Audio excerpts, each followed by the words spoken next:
ना तो तुम लोक में किसी के प्रसन्नता के लिए भी उपाय करो कि ये राजी हो जाए वो राजी हो जाए। सच्ची कहते हैं, एकमात्र भगवान का जिसने आश्रय लिया और भजन कर रहा है, उसके सिवा आप कुछ और उपाय करके लाख प्रकार से देख लो, कोई राजी नहीं हो सकता। लाख उपाय कर लो, ये अनुभव की बात कह रहे हैं, नहीं, आप फंसते चले जाओगे दूसरे के राजी करने में, और वो कभी राजी नहीं होगा। अगर राजी होने की बात है तो एकमात्र जो प्रभु का भजन करते हैं, ईमानदारी से जो धर्म में चलते हैं, वही राजी हो सकते हैं। प्रभु से विमुख को त्रिभुवन की राज्य लक्ष्मी मिल जाए तो भी वो राजी नहीं हो सकते। चाहे जितना आप उनके प्रति प्राण समर्पित कर दो, कभी राजी नहीं हो सकते। अगर ये बात याद रखोगे तो कभी दुखी नहीं होगे, क्योंकि आप गलती कर रहे हो। हमने उनके प्रति इतना किया, वो हमारे प्रति ऐसा नहीं कर रहे। तो पहले सत्संग में बात सुन लो और मान लो। अगर किसी के राजी करने के लिए आपने अपना अमूल्य समय दिया भगवत भजन छोड़कर, तो कभी राजी नहीं होगा। चाहे प्राण दे दो उसके प्रति तो भी राजी नहीं होगा। ये माया है। यदि अपनी निष्ठा में रहे, धर्म में रहे, भजन में रहे, तो सब राजी हो जाएंगे और तुम निर्भय हो जाओगे। और अगर दूसरे को राजी करने की कोशिश की, प्रभु का भजन छूट गया, तो तुम भयभीत हो जाओगे और वो राजी नहीं होगा। बिल्कुल परम सत्य बात, ये लिख लो, हृदय में लिख लो। ये अध्यात्म है, तुम्हारे बचाने के लिए है, तुम्हें सुख पहुंचाने के लिए है, तुम्हें जीवन मुक्त करने के लिए है। हे सखे, हे मित्र, ना जनरंजनम कुरु। लोगों की वृत्तियों को राजी करने में अपना समय नष्ट मत करो। प्रभु को राजी करने में अपने समय को सार्थक करो। तो जा पर कृपा राम की होई, ता पर कृपा करे सब कोई। एक राजी हो गया तो विश्व ब्रह्मांड राजी हो जाएगा। और एक से विमुख होकर विश्व को तुम राजी करने की कोशिश करो, कभी राजी नहीं होगा। इसलिए न जनरंजनम करो। किसी की राजी होने के लिए अपने अमूल्य समय को नष्ट मत करो। धर्म पूर्वक व्यवहार करो और निरपेक्ष हो जाओ। राजी रखो हरिजू को, प्रभु को। न कुरु कदिंद्रियाणाम, इन दुष्ट इंद्रियों को मनोरंजन मत करवाओ। न कुरु कदिंद्रियाणाम, इन इंद्रियों को छोड़ो मत मनोरंजन करने के लिए। ये बहुत दुष्ट है, सच्ची मानिए। ये केवल हृदय जलाती रहती हैं। कुछ नहीं है पूरे त्रिभुवन में, कुछ नहीं है। एक भगवान के सिवा आनंद नाम की चीज नहीं है। मन मलिन है, इंद्रियां मलिन है, इसलिए आपको ऐसा लगता है इसमें आनंद है। नहीं, सच्ची मानिए, एक दिन जब आनंद का आपको अनुभव होगा प्रभु के जनित, तब आप देखोगे तो त्रिभुवन में कहीं कोई आनंद नाम की चीज नहीं। जैसे सुबह सूर्य उदय के समय जब हम गंगा किनारे चलते थे, तो आगे रेत में ऐसा भ्रम हो जाता था कि निर्मल जल भरा हुआ है।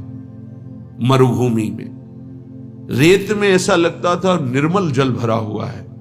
पर जब ये लगता कि अब रास्ता बदलें, पर लगता चलो आगे तक चलते हैं, और जब जाती तो रेत मिलती तो लगता यहां तो जल दिखाई दे रहा था। सूर्य की किरणों से मरुभूमि में जल का भ्रम हो जाता है, तो मृग दौड़ता हुआ मर जाता है, लेकिन उसकी प्यास नहीं बुझती।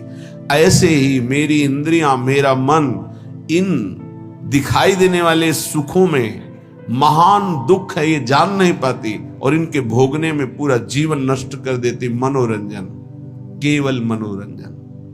मन 5 ज्ञानेंद्रियों के साथ भोगों में रंजन कर रहा है। कह रहे हे सके, ना कुरु कदिंद्रियाणाम, इन इंद्रियों को मत छूट दो, नहीं तुम्हारे जीवन को नष्ट कर देंगी। सदा विधेय बहुगंजनम, जैसे बने वैसे इनकी विषयों से प्रीति को तोड़ दो। हठ पूर्वक तोड़ दो, विवेक के द्वारा तोड़ दो, भगवत समर्पित करके छोड़ दो। जैसे बने वैसे इंद्रियों से भोग भोगने की लालसा ये मिटा दो, तो तुम मनुष्य जीवन का लाभ भगवत प्राप्ति कर पाओगे। विधेय बहुगंजनम, बहुगंजनम जैसे बने तुमसे वैसे हठपूर्वक ज्ञान के द्वारा, भक्ति के द्वारा जैसे बने बचो, इन गंदी चेष्टाओं से बचो। ये मन इंद्रियां बहुत ही दुष्ट हैं, बहुत ही फुसला कर पता नहीं चलता कि हमसे गलत करवा रही हो, गलत करवा देती है। हंसते हंसते खेलते खेलते अपराध बन जाता है, मन मलिन हो जाता है। पक्का समझ लेना, पहले उत्साहित करते हैं फिर ये डराते हैं। पूरे जीवन डर में जीना पड़ता है उसको जो अधर्माचरण करता है। कल्पनात्मक भय, सामाजिक भय, भागवतिक भय, कर्म का भय उसे दंड देता रहता है, तभी वो डिप्रेशन में पहुंच जाता है। बिना पाप कर्म के डिप्रेशन नहीं होता, ध्यान रखना। हमसे जब अशुभ कर्म हो जाते हैं और मेरा मन मलिन हो जाता है, तब चिंता, भय, शोक इनकी हो, ऐसे क्रम बाई क्रम, कभी चिंता में डूबा हुआ है, कभी शोक में डूबा हुआ है, कभी कल्पनात्मक भय में डूबा हुआ है। वही मन जिसने इंद्रियों को उत्साहित करके पाप कर्म कराया, वही पूरे जीवन दंड देता है। इसलिए सदा विधेय बहुगंजनम, हे मित्र जैसे बने वैसे, पापाचरण न होने पावे, इंद्रियों के मनोरंजन में फंसकर अपने जीवन को नष्ट मत करो। ये बहुत दुर्लभ देह है, इससे भगवत प्राप्ति कर लो। प्रणय भंजनम सर्वतः, किसी से भी आसक्ति न होने पावे, किसी से भी ममता किसी से न होने पावे। प्रीति करो सबसे, सब जीवन सो प्रीति, रीति निबाहत आपनी, श्रवण कथन परतीति, यह जो कृपा हरिवंश की। प्रियालाल के यश कीर्तन, यही हमारे जीवन। वाणी से उनके गुणों का कीर्तन, नाम का कीर्तन, श्रवणेन्द्रिय से उनके यश का श्रवण, नाम का श्रवण, और सबसे प्रेम का व्यवहार। ममता नहीं, ममता होती देह भाव से और प्रेम होता है भगवत भाव से। माँ में, पिता में, पत्नी में, पुत्र में, सब में भगवत भाव करो। ये भगवत भाव आपको जीवन मुक्त कर देगा। और ये केवल कोरी भावना ही नहीं है, सब में भगवान है। जैसे जितने भी यंत्र चल रहे हैं ये सब एक बिजली से चल रहे हैं, पर उसका यंत्र के कारण प्रभाव अलग अलग है। वही बिजली जब बल्ब में गई, हाइलोजन में गई, तो प्रकाश बन के चमक रही। वही बिजली पंखा में हवा कर रही, एसी में ठंडा कर रही, फ्रिज में और ठंडा कर रही है, हीटर में गर्म कर रही। बिजली के ये गुण नहीं है, ये यंत्रों के गुण हैं। बिजली तो एक रस सब में जा रही है। ऐसे कोई पाप कर रहा है, कोई अच्छे स्वभाव का है, कोई बुरे स्वभाव का है, ये सब शरीर और करण, इनके प्रभाव से परमात्मा तत्व निर्लेप सब में धारा की तरह प्रवाहित हो रहा है। जैसे हर यंत्र में बिजली ही बिजली है और उसका प्रभाव अलग है, ऐसे ही स्वभाव अलग है। परमात्मा सब में समान रूप से विराजमान है। हमें उस परमात्मा तत्व को मान करके प्रीति करनी। भक्त मान करके जानता है और ज्ञानी जानकर मानता है, बात एक ही होती है। ज्ञानी बहुत बुद्धि प्रधान होता है, इसलिए पहले वो तर्क के द्वारा उस तत्व को जानता है, तब मानता है। और भक्त भाव प्रधान होता है, हृदय प्रधान होता है, इसलिए तत्काल मानता है और मानकर जान जाता है। श्रीपाद कह रहे प्रणय भंजनम सर्वता, ममता किसी से ना होने पावे, सबसे भगवत भाव से प्रीति करो। हठम ना करो, मेरी बात मान लो, हठ करके हमारी आज्ञा का उल्लंघन मत करो। श्रीपाद कह रहे बड़े कृपालु हैं महापुरुष। हठम ना करो, बंधने बंध जाओगे अगर मेरी बात नहीं मानोगे। श्रुतम कलत्र मित्रादि के बपुर्व्यय समीहया निवस वत्स वृंदावने। ए भाई, ये बपुर, ये शरीर, इसकी पत्नी, इसके पुत्र, इसके पिता, इसके माता, इसके भाई, इसके रिश्ते, इसके नाते, ये सब माया के बंधन हैं। अगर उनमें भगवत भाव नहीं करते हो तो तुम्हारा जीवन इसी मोह ममता में फंसकर नष्ट हो जाएगा। अगर भगवत भाव करते हो तो नाथ सकल संपदा तुम्हारी, मैं सेवक समेत सुत नारी। नाम जप हो रहा, धर्म पूर्वक कर्तव्य का पालन हो रहा, सब में भगवत भाव, आपका अंतिम परिणाम भगवत प्राप्ति ही होगा, पक्का समझ लीजिए। मनुष्य जीवन का परम लाभ निश्चित प्राप्त होगा। तो कह रहे हठ करके इनमें आसक्ति मत करो, इनमें देह भाव मत लाओ, भगवत भाव लाओ। तो हम कैसे लावें? तो बोले आओ श्रीधाम समीहया निवश वत्स वृंदावने। अय वत्स, अय प्यारे, अय पुत्र, अय मित्र, तुम वृंदावन आ जाओ। वृंदावन में तुम्हें रसिकों का संग मिलेगा और उस संग के प्रभाव से तुम सबसे प्रेम करो, लेकिन ममता किसी से मत करो, आसक्ति किसी से मत करो, मोह किसी से मत करो, खूब नाम जप करो। इसी जन्म में तुम्हें अनेक जन्मों के पापों का जो तुम्हारा संचित भंडार है वो सब भस्म करने का अवसर है। इसी जन्म में तुम्हें जो नवीन कर्म पाप बन गए हैं उनको नष्ट करने का सामर्थ्य है, अधिकार है। अगर चूक गए तो सब भोगने पड़ेंगे और अधिकार खत्म हो जाएगा। आप नवीन कर्म नहीं कर सकते किसी भी योनि में, किसी भी योनि में इतना अधिकार नहीं कि नवीन कर्म कर सके। ये केवल मानव योनि में है। ये कृपा होती जब विपत्ति आती है, प्रतिकूलता आती है। जब इस जीवन में प्रतिकूलता आई तो लगा पता नहीं कब प्राण निकल जाए। प्रारंभ में तो चतुरासी जी का गायन और चतुरासी जी का मानसिक गायन, मानसिक बार बार लगभग 1.5 घंटा में मानसिक हो जाती चतुरासी जी। मानसिक बैठे चल रहे, जो प्यारों से लेकर आज हुआ देखिए तो प्यारी रंग भरी, फिर उल्टा चतुरासी जी आज हुआ देखिए तो प्यारी रंग भरी, छाण दे माननी मान मन धरी, नागरता की रास किशोरी, वृषभानु नंदिनी मधुर कल गावे। उल्टा ऐसे श्रीमद चतुरा पूरा रमा दे। तो जानते हो उसका परिणाम क्या होता है? चतुरासी जी गा नहीं रहे, वो चल रहे। जैसे मंत्राकार वृत्ति ऐसे चतुरासी जी में भगवदाकार वृत्ति। एक एक अक्षर में श्यामा श्याम है, आप सच्ची मान लीजिएगा।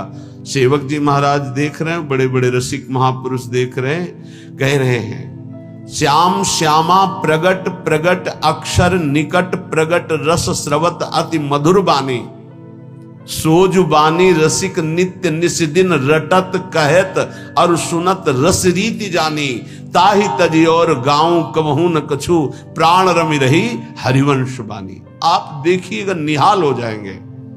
वाणी जी के गायन, वाणी जी का चिंतन, वाणी जी का बार बार पद दोहराना। हम कह रहे हैं और पद नहीं याद, एक कोई पद याद कर लो, उसी को जैसे हम मंत्र 108 बार जपते हैं उसी को आप बार बार कीजिए। देखिए आपके अंदर कैसा आनंद और कैसा प्रकाश होता है प्रेम का। चतुरासी जी चतुरासी जी चतुरासी जी। आचार्य कृपा से, इष्ट कृपा से ऐसी हमको अमोघ वस्तु मिल गई है, बस पाए रतन चिन्हो नहीं दीन्हो करते डार। प्रपंच की बातें करने में जबान को कितना सुख अनुभव कराते हो आप, लेकिन चतुरासी जी एकांत में गुनगुनाने में नहीं। अगर हमें आचार्य कृपा से विरक्त मार्ग मिला है या वैष्णव धर्म मिला है तो हम उसमें अपनी वृत्तियों को समर्पित करें। हमारे पास ये बहुत बड़ी सामग्री मन को वश में करने के लिए। चतुरासी जी का गायन पक्का समझो, पक्का। गुरु आज्ञा पर लगे तो ये बात समझ में आई, नहीं बस पहले ये था कि गा लेते हैं, उनकी इच्छा आज्ञा है कि गा लो तो गा लेते हैं। फिर उसका जब गुरु कृपा से प्रभाव नशा चढ़ा तो अब जी नहीं सकते उसके बिना। और जी क्या सकते हैं भाव? जैसे श्वास चल रही है ऐसे रुका। कै वाणी हरिवंश की कै हरिवंश है, नाम इसके अलावा कोई आधार ही नहीं। सेवक शरण सदा रहे अनत नहीं विश्राम। तो बोले तज्जीवेशु, ओहो हो, जिसका ये जीवन बन गया है वो जीवित ही इसी से है। धिक्कार है ऐसे साधक को और ऐसे शरीरधारी को जो भगवत विमुख मिनट गंवा दे, समय गंवा दे। बहुत बहुत कड़ुआ जीवन होता है, बहुत पश्चाताप का जीवन होता है जो जिसमें भजन नहीं होता। सच्ची माने, जिसमें नाम जप नहीं है, नाम कीर्तन नहीं, गुण कीर्तन नहीं, वो कैसे जीवित रहते हैं? यही एक बार किसी ने कहा कि भजन नहीं होता है, तो हमने कहा होता फिर क्या है? आज तक हमें यही समझ में नहीं आया कि भजन नहीं होता तो होता क्या है अंदर। तब फिर विचार में आता है कि जो किया है वो उसी का चिंतन करते हो, भजन किया नहीं तो भजन छूट जाए, ऐसा हो कैसे सकता है? ये बात हमारी समझ में नहीं आती कि भजन छूट गया और आप जीवित हैं, आप खा पी रहे हैं और आपका भजन छूट रहा है, मतलब अभी भजन का रंग नहीं चढ़ा है। भोजन, पानी, जीना, नींद, ये सब दुश्वार होने लगता है। भजनानंदी का भजन ही जीवन, तज्जीवेशु, वो जीता ही इसी से है। ललिता ललित बजावत बीना, गुण गावत सोई जीवन जीजे। इस बात को आप पकड़ लीजिए। 10 वर्ष गुरुदेव भगवान के समीप रहकर उनकी चेष्टाओं को, एक एक चेष्टाओं को बहुत गंभीरता पूर्वक, क्योंकि महापुरुषों का संग पहले से होता रहा, ज्ञानी महापुरुषों का, तो एक एक चेष्टाओं को देखा। एक मिनट भी गुरुदेव कभी, एक मिनट भी कभी प्रियालाल से मिले, प्रसाद पा रहे हैं तो दृष्टि कहीं और है, पता चल रहा है। प्रसाद पा के टहल रहे हैं तो लताओं की तरफ से देख रहे, गुनगुना रहे हैं, बस ऐसे अंगुलियां ऐसे ऐसे हो रही, पद चल रहा है। अगर मौन में है, गले में हरकत हो रही, यहां मंत्र चल रहा है एक क्षण के लिए भी। और नित्य पद के गायन करते हुए सब ठीक। 4 बजे से 6 बजे तक केवल पद गायन की सेवा थी, केवल पद गायन की। ब्रजनोत्तर बनी भानु, देख सखी राधा बन की ली, बस एक शब्द जी, पूरा पद, फिर धीरे से एक शब्द। क्या इन पदों में महासुख है? मान लीजिए, आप औषधि मान करके इसको स्वीकार कर लीजिए। बड़े बड़े साधनाओं से जो लाभ नहीं मिलता, चतुरासी जी से विश्वास कीजिए। नाम बाणी जहां श्याम श्यामा तहां, नाम बाणी सुनत श्याम श्यामा सुबस, नाम बाणी निकट श्याम श्यामा प्रगट। तज्जीवेशु च वर्णयन समरसई संभूई संतर्कयन। बार बार लीलाओं का गायन करो, नाम कीर्तन करो, और समरसई, बहुत समझने की बात कह रहे। समरसई संभूई संतर्कयन, अपने रस वाले ही रसिक का संग करे।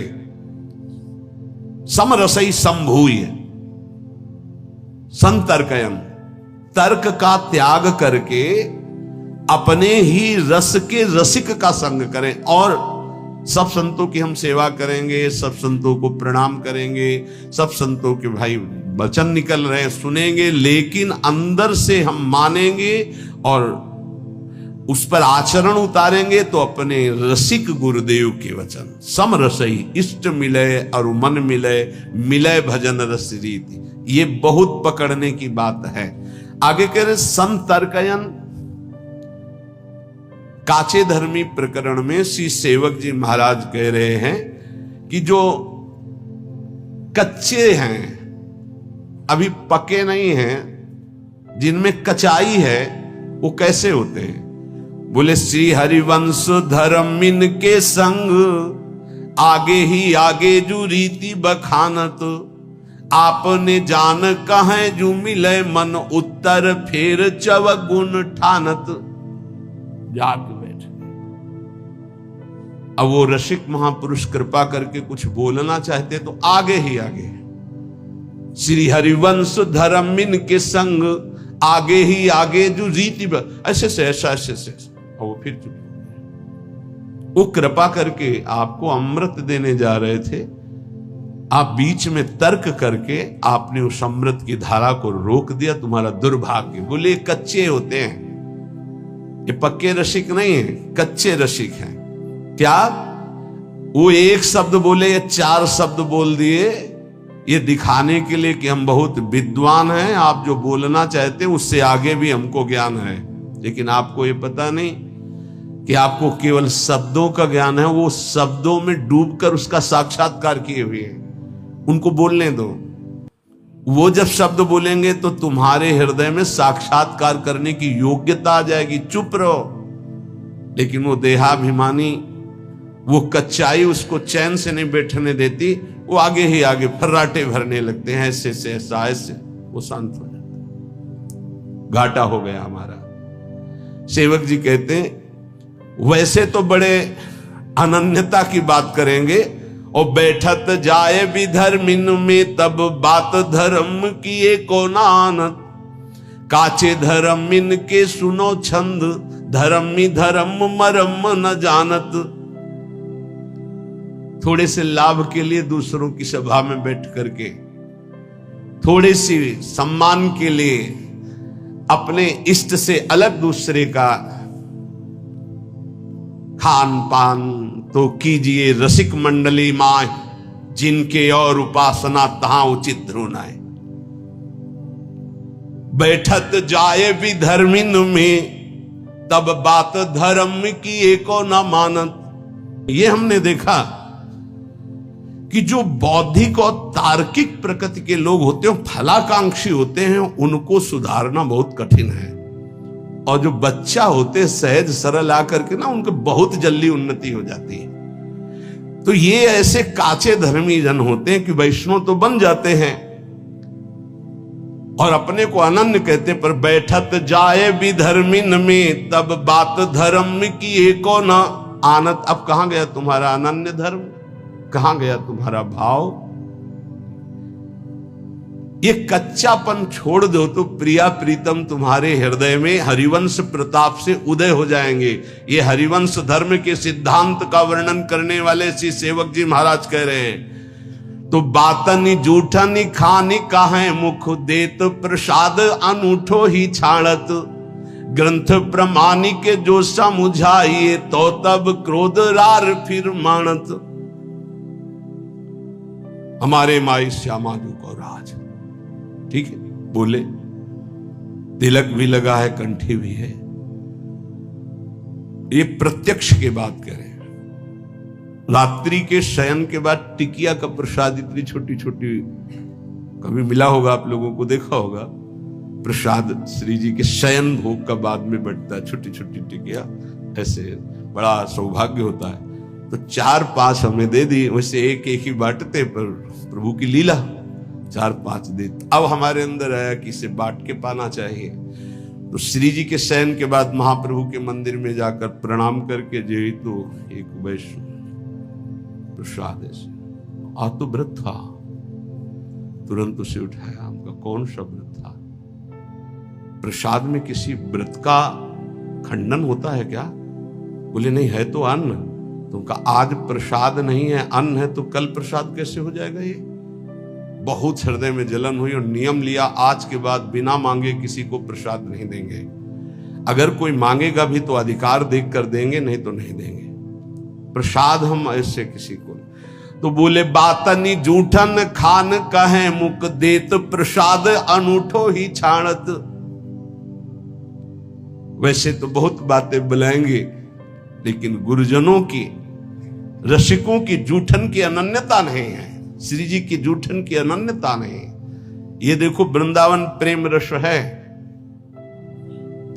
सब प्रसाद ऐसे रखते हैं यहां माथे पे, और जानते हो यहां वही जाएगा जिसको महारानी जी ने पाया है। अगर महारानी जी विराजमान है पार्श्व में कहीं भी, तो जूठन जाएगी, और महारानी जी विराजमान नहीं तो यहां प्रसाद होगा, यहां नहीं जाएगा। ये हमारी लाडली जू ने वहां पाया नहीं है तो हम नहीं पाएंगे। बोले लालजू ने तो पाया है, तो हमारे लालजू वहां हो ही नहीं सकते। राधा संग बिना नहीं श्याम, श्याम बिना नहीं राधा नाम, छिन छिन प्रति आराधत रहीं। हमारे जुगल कभी एक क्षण के लिए बिलग हो ही नहीं सकते। जहां प्रियाजू वहां लालजू, जहां लालजू वहां प्रियाजू। श्री विठल दास जी द्वारिकापुरी में राजा के संग थे, सूबेदार पद में थे, राज्यपाल थे, पूरा राज्य उनके शासन में, राजा के अधिकार में थे। तो राजा के इष्ट देव थे द्वारिकाधीश, द्वारिकाधीश के रोज दर्शन करने जाते थे जब वहां रुके हुए थे, पर ये नहीं जाते थे। जहां राजा उधर गए तहां अपने राधा वल्लभ जी की छवि हरिवंश महाप्रभु की जो विराजमान थी वह सुनी के परिचर्या और भोग लगाना और पद सुनाना। फिर समय ही कहाँ है रसिक को अपने आराध्य देव की सेवा से। तो जो द्वेषी जन थे उनको समय मिल गया, उन्होंने कहा कि महाराज आपने एक बात देखी क्या, ये आपके जो सूबेदार राज्यपाल विट्ठल दास जी हैं, ये द्वारिकाधीश के दर्शन करने एक दिन भी नहीं गए, जरा आप इनसे बात करेंगे कि क्यों नहीं गए। वो उनकी दृष्टि गई, हाँ और तो सब पार्षद साथ रहते, वो साथ नहीं रहते, बुलाओ उनको सभा में बुलाया। हर समय राधा वल्लभ श्री हरिवंश, राधा वल्लभ श्री हरि। वो ऐसे अनन्य थे जब महाप्रभु के पास यह आदेश आया कि अगर इनको राज्यपाल पद की सेवा दे ही जा रही है, अगर ये करेंगे तो लाखों का उद्धार हो जाएगा, क्योंकि महाभागवत है। महाप्रभु ने कहा ठीक है आप जाइए। तो उनका प्रभु आपकी आज्ञा हमारे लिए सर्वोपरि है, आप अगर आज्ञा कर दे तो सब कुछ वही वृंदावन है जहां आपकी आज्ञा है। पर प्रभु दो बातों के बिना हम जीवित नहीं रह सकते, एक तो आपका दर्शन और दूसरे आपकी जूठन। महाप्रभु का दोनों मिलेंगे। तत्काल चित्र का पहला चित्र महाप्रभु का उसी समय बनाया गया। देख करके महाप्रभु का चित्र बनाया, चित्र दिया। और राज्यपाल के पद पे तो घोड़ों की ऐसी व्यवस्था थी कि मंगला, राजभोग और शयन भोग तीनों महाप्रभु का उच्छिष्ट विट्ठल दास जी को रोज पहुंचता था, रोज का। बड़े भाग्यशाली जिनको गुरु का उच्छिष्ट मिले, जिनको आचार्य का इष्ट का उच्छिष्ट मिले, बड़े सौभाग्य की बात है। विट्ठल दास जी से कहा तुम किसकी उपासना करते हो, द्वारिकाधीश के दर्शन करने क्यों नहीं गए। तो उन्होंने कहा राधा बिहारी मुरली मनोहर ललित त्रिभंगी वृंदावनाधीश्वर युगल सरकार की। तो बोले ये क्या श्री कृष्ण नहीं है द्वारिकाधीश। बोले हम कम मना करते हैं। बोले फिर दर्शन के लिए क्यों नहीं गए। बोले यहां हमारी प्रिया प्रीतम की जोड़ी नहीं है, यहां अखिल कोटि ब्रह्मांडों के अधीश द्वारिकाधीश और महालक्ष्मी रुक्मिणी जी चरण सहला रही, परम बंदनी महामहिम है। पर हमारे नेत्र जो है मनोमृणाल भूषण भूषित भुज श्याम अंश पर डारी, जैसी हरिवंश जुगल करनी गज बिहरत बन पिया प्यारी। हमारे नेत्र तो इस रूप का पान करते हैं।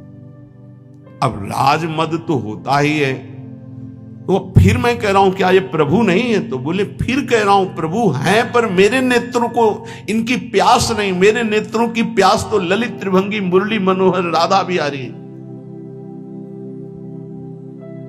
और मैं आपसे प्रार्थना करता हूं कि मुझे कहीं दर्शन करने की आवश्यकता नहीं, मेरे रोम रोम में वृंदावन कुंज निकुंजे और प्रिया प्रीतम विराजमान हरिवंश प्रताप से। राजा को आवेश आ गया, नीचे उतरे, सभा में से उनका वस्त्र पकड़ा और कहा कहां रोम रोम वृंदावन तुम्हारे है। और जे ही ऐसे अचला हटाया, ऐसा महान प्रताप गुरु जूठन का उच्छिष्ट का श्री हरिवंश श्री हरिवंश श्री हरिवंश सब सभा को दिखाई दिया। रूप बेली प्यारी बनीश प्रीतम प्रेम तमाल, दो मन मिलिए कह भय से राधा वल्लभ लाल। ऐसे लता भवन मंदिर में देखो कैसा महापुरुषों के प्रति द्वेष करने वालों को भी भगवत साक्षात्कार हो रहा है। कांप गए, चरणों में साष्टांग गिरे, बोले आज से आपको कोई राजकाज नहीं, मैं नित्य दर्शन आपके श्री चरणों के करने आऊंगा। तो बातन जूठन खान कहे मुख देत प्रसाद अनूठो ही छाड़त, ग्रंथ प्रमाण के जो समझाइए तो तब क्रोध रार फिर मानत। खान पान ये नियम ले लीजिए, खान पान तो कीजिए रसिक मंडली माए, जिनके और उपासना तहां उचित ध्रुवनाए। महापुरुष जन अपनी चेष्टाओं के द्वारा, अपने वचनों के द्वारा वही मार्ग प्रशस्त करते हैं जिससे रस की प्राप्ति होती है। अब कोई भय का विषय नहीं रह जाता, क्योंकि जिसमें हमारे महापुरुष मार्ग में चलते हैं, हमारी क्षमता नहीं, लेकिन हम उसी मार्ग के पथिक हैं। अपनी स्वामिनी जो ने जा नहीं पाया, बस वहां हमें देखना, अगर राधा नाम भी विराजमान है तो हम पालेंगे। अगर राधा नाम भी नहीं विराजमान है तो फिर या तो राधा रूप या तो राधा नाम, अन्यथा नहीं। सेवक जी महाराज कह रहे हैं कि तच्छिन छाड़ी प्रेम की बात ही फेरी जाति कुल रीति प्रमाणत। ये कच्चे धर्मी जो होते हैं ये फिर जाति पक्ष में, कुल पक्ष में ऐसे वार्ता करने लगते हैं। प्रेमी जन, रसिक जनों की कभी भी जाति पक्ष की बात नहीं देखी जाती है, ध्यान रखना। अभी आप पीछे रोज जो सत्संग सुनते हैं, परम महाभागवत कालिदास जी का जो थोड़ा चरित्र में बताया था कि भक्त उच्छिष्ट के लिए वो उन भगत का ऐसे गांव में जैसे झाड़ू भगत का, वो बहुत चतुर्वर्ण के थे, उनको आम पवाया और उच्छिष्ट सोचा कैसे मिले, तो ऐसे तो दे नहीं सकते थे वो, तो प्रणाम करके जाने की बात करके पेड़ के नीचे छुप गए। जब उन्होंने गुठली फेंकी तब उठाकर उसे, जानते हो महाप्रभु चैतन्य देव इनको कितना प्यार करते थे और कहते थे वैष्णव के बीच में कि भक्त चरणामृत, भक्त चरणरत, भक्त उच्छिष्टामृत का महत्व अगर जानना है तो कालिदास जी से जानो। ऐसा उनका प्रेम के मार्ग में जब रसिक जनों की शरणागति मिल गई तो फिर हमको भक्तों में ये नहीं देखना कि किस जाति के, अगर ऐसा शब्द आता है, ऐसा भाव रखते हो तो आपके सुकृत नष्ट हो जाएंगे, परमार्थ में नहीं। अगर कंठी है, तिलक है, वैष्णव वेश नाम मुख में है तो अहो वत्सो पचतो गरीयाम यज्जिभ्याग्य वर्तते नाम तुभ्यम। स्वपच वाल्मीकि जी से राजसूय यज्ञ की पूर्णता हुई महाभारत में, इस पर ध्यान दीजिए। दैन्य निरंतर भगवत आश्रित और नाम जापक से बढ़कर विश्व में कोई नहीं। वो कोई भी कहीं किसी भी कुल में प्रगटा हो, वो परम वंदनीय, परम पूजनीय है। वो जगत पावन करने वाला धन्य कुल है। सो कुल धन्य उमा सुन जगत पूज्य सुपनीत, धन्य सो तात धन्य सो माय, संतत सकल सुनो चित लाए, श्री हरिवंश प्रताप जस। ये कच्चे धर्मी जन फिर वहां लड़ाई झगड़ा और कड़वी बात कहने लगते हैं जाति पक्ष कुल रीति की। धर्मीन मांझ प्रसन्न है बैठत जाए, विधर्मीन मांझ उपासत। ये अपने धर्मियों के बीच में ऐसे बैठते हैं मानो बहुत अच्छे बड़े रसिक हों, पर ये उपासना विधर्मियों की करते हैं, धन के लिए, भोगों के लिए। ये कच्चे धर्मी हैं। श्यामा श्याम का अनन्य केवल महारानी जो से ही उसका भरण पोषण होता है। कोई भी भक्त किसी भी प्रभु के नाम रूप का हो, ऐसे हाथ फैलाने वाला भक्त तो हो ही नहीं सकता, पक्का नहीं हो सकता, ये ऐसे नहीं हो सकता। भगवान के दास को ऐसे करते नहीं पाया गया है, ऐसे करते ही पाया गया है। भिक्षान्न के सिवा ऐसे करने का अधिकार साधक को नहीं है, भगवत दास को नहीं है। जथालाभ संतोष सदा का हो सो कछ न चाहूंगो, जैसे मेरे आराध्य देव रखे, चाहे वो गृहस्थ हो चाहे विरक्त हो। बोले लालच लागी जहां जैसे तहां तैसे, सोई सोई तीन मध्य प्रकाशत। 500 रुपये वहां दक्षिणा मिलेगी, रसगुल्ला रबड़ी खाने को मिलेगा, भंडारा है, टिकट लिया चले गए। किसका भोग लगा है, कौन पवा रहा है, किस भाव से पवा रहा है, कोई मतलब नहीं। देखो जो विरक्त जन है उनका तो उदर पोषण कहीं ना कहीं से होता ही है, वो बात एक अलग कोटि की है। लेकिन प्रायः बहुत ध्यान देने योग्य बात है कि संत जनों का भंडारा कोई बिरला ही ऐसे करता है जैसे अपने पुत्र को पवाया जाए। पुत्र को पवाने में न पुण्य की भावना होती है न किसी तरह के अन्य लाभ की। मेरा पुत्र पाले यही हमारी सुखवृत्ति है, तो ये संत जन पाली हमारा सौभाग्य। ऐसे कोई बिरला पवाता है, नहीं तो किसी के पधारने का पवाता है, या कोई पाप हो गया तो पवाता है, या कोई नाना प्रकार के कुकर्म हो गए तो बोले संतों को पवा दे, सब माफ हो जाएगा। बहुत होश में उसको भोगना पड़ता है। किसका भंडारा हो रहा है, किस हेतु से हो रहा है, किसका भोग लगेगा, ये 3 बातें ध्यान रख करके ही विरक्त को तो कहीं ना कहीं पाना ही होगा। और पाने के बाद दक्षिणा लेने का अधिकार नहीं। क्यों? क्योंकि प्रसाद पाना तो उदर पोषण के लिए ठीक है हमें, और अब बड़े बड़े भेंटे, बड़ी बड़ी वस्तुएं नहीं। अच्छा बोले ठाकुर सेवा के लिए तो लेना, तो ठाकुर सेवा हमारे भाव से होती है। हमारे रसिकों ने ठाकुर सेवा कैसी बताई अपने लोगों को। दोना में पानी भर के रख दिया, 3 दोना में, अब उसी में हम भावना करें, एक में खीर है, एक में कढ़ी है, फुल्का ये रखा हुआ है, इसमें अमुक पदार्थ है अमुक, और आधा घंटे भाव में डूबे हुए या भोग के पद गाते हुए, जो वृंदावन दास जी ने 56 भोग का वर्णन किया, पूरा पद गा दिया और आचमन कराया और जल उठा के पी लिया, लग गया हमारी श्री जी को भोग। ये हमारी श्री जी को इधर उधर के पैसों से इत्र और भोग और ये सब वस्तुएं नहीं चाहिए। आप सच्ची समझिए, भावोत्सवेन भजताम रस काम धेनुम तम राधिका चरण रेणु महामिश्वरानी। एक माधुकरी की रोटी हो, एक बड़े धनी मानी के द्वारा बनाया हुआ 56 भोग हो, तो श्री जी माधुकरी की तरफ देखेंगे। ध्यान रखना, ये कभी भावना करो कि किसी की हम चाटुकारिता करके रुपया पैसा इकट्ठा करके श्री जी को भोग लगाएंगे तो श्री जी राजी हो जाएंगी। नहीं, भावोत्सवेन भजताम। तो लालच लागी जहां जैसे तहां तैसे, सोई सोई तिन मध्य प्रकाशत। ये नहीं है, साचे धर्मियों के हृदय में ऐसी बात नहीं हो सकती, काचे धर्मियों के हृदय में होती है। कच्चे धर्मी जहां जो दक्षिणा और लाभ हो, कपड़ा और लत्ता, वहीं खड़े नजर आएंगे। सेवक जी महाराज कह रहे बाद ही होते कुम्हार को कूकर, खाली हृदय गुरु रीति न मानत, काचे धर्म मिन के सुनो छंद, धर्म धर्म मरम न जानत। कुम्हार के घर में अगर कुत्ता प्रवेश करे तो क्या मिलेगा? सैकड़ों माट रखे हुए हैं लेकिन उनमें कुछ नहीं है, केवल उसको उस भांड में घूमना है, मिलेगा कुछ नहीं, क्योंकि वो कुम्हार का घर है। उसमें केवल मिट्टी के पात्र बने हुए रखे हैं, कुछ पक्के कुछ कच्चे, कुछ नहीं है उनमें। बोले ऐसे ही ये जो कच्चे हृदय वाले लोग होते हैं, भटकते रहते हैं, इनको कुछ शांत नहीं लगता, न रस और न लोक की वस्तुएं।